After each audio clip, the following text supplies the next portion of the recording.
संत मत्ती के अनुसार पवित्र सुसमाचार अध्याय 23 पद संख्या 13 से 23 तक। ढोंगी शास्त्रियों और फरीसियों को धिक्कार। तुम मनुष्यों के लिए स्वर्ग का राज्य बंद कर देते हो। तुम स्वयं प्रवेश नहीं करते और जो प्रवेश करना चाहते हैं उन्हें रोक देते हो। ढोंगी शास्त्रियों और फरीसियों, धिक्कार तुम लोगों को। एक चेला बनाने के लिए तुम जल और थल लांद जाते हो और जब वह चेला बन जाता है तो उसे अपने से दुगना नरकी बना देते हो। अंधे नेताओं, धिक्कार तुम लोगों को। तुम कहते हो यदि कोई मंदिर की शपथ खाता है तो इसका कोई महत्व नहीं, परंतु यदि कोई मंदिर के सोने की शपथ खाता है तो वह बंध जाता है। मूर्खों और अंधों, कौन बड़ा है, सोना अथवा मंदिर जिससे वह सोना पवित्र हो जाता है?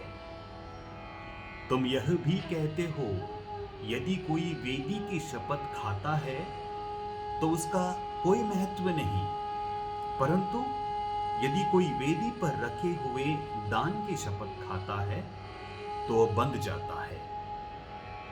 अंधों, कौन बड़ा है, दान अथवा वेदी जिससे वह दान पवित्र हो जाता है? इसलिए जो वेदी की शपथ खाता है वह उसकी और उस पर रखी हुई चीजों की शपथ खाता है। जो मंदिर की शपथ खाता है वह उसकी और उसमें निवास करने वाले की शपथ खाता है। और जो स्वर्ग की शपथ खाता है वह ईश्वर के सिंहासन और उस पर बैठने वाले की शपथ खाता है। ढोंगी शास्त्रियों और फरीसियों, धिक्कार तुम लोगों को। ये प्रभु का दिव्य सुसमाचार है। प्रभु क्रिस्त की जय। प्रभु क्रिस्त में मेरे प्यारे भाई और बहनों, आज के सुसमाचार के द्वारा प्रभु उन सभी लोगों को धिक्कारते हैं, विशेष रूप से जो लोग प्रभु के पास आना चाहते हैं। शास्त्री और फरीसी लोग उन्हें रोक देते हैं। हम देखते हैं कि और एक जगह जब माता पिता अपने बच्चों को यीशु के पास भेजते हैं तो शिष्य उन्हें रोकते हैं, तब प्रभु कहते उन्हें मत रोको। कभी कभी हम भी हमारे जीवन में जाने या अनजाने में कई सारे लोगों को अपने व्यक्तिगत जीवन के द्वारा और अपने व्यक्तिगत जीवन के कारण एक दूसरे को प्रभु की ओर जाने से हम रोक देते हैं। आज हम सभी को यूहन्ना बपतिस्ता से शिक्षा लेनी है, जिसका एक ही मकसद था, सारे लोगों को प्रभु की ओर ले जाने का और स्वर्ग राज्य के द्वारों को खोलने का। प्यारे भाई और बहनों, हम में से हर एक ने बपतिस्मा ग्रहण किया है और बपतिस्मा का यही कर्तव्य है कि हम अकेले ही स्वर्ग नहीं बल्कि अपने साथ अनेक सारे लोगों को भी स्वर्ग की ओर ले जाएं और स्वर्ग जाने का मार्ग दिखाएं।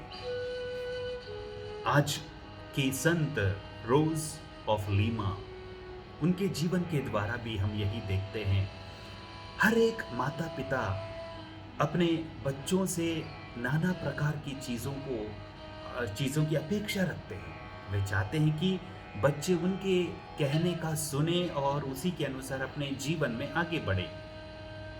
जैसे माता पिता अपने बच्चों में कुछ अपेक्षा रखते हैं, उसी प्रकार बच्चे भी चाहते हैं कि माता पिता भी उनकी सुने।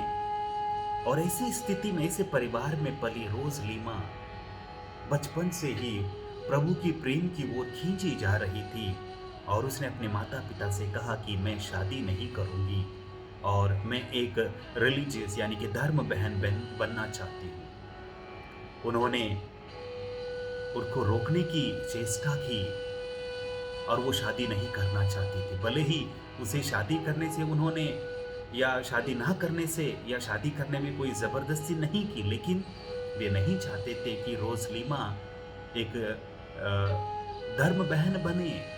लेकिन फिर भी हम जानते हैं आज जिसे अपने माता-पिता ने रोका था, लेकिन प्रभु की प्रेम ने उसे खींचा और आज एक ऐसी व्यक्ति हमारे कलीसिया में एक संत के स्थान पर खड़ी है।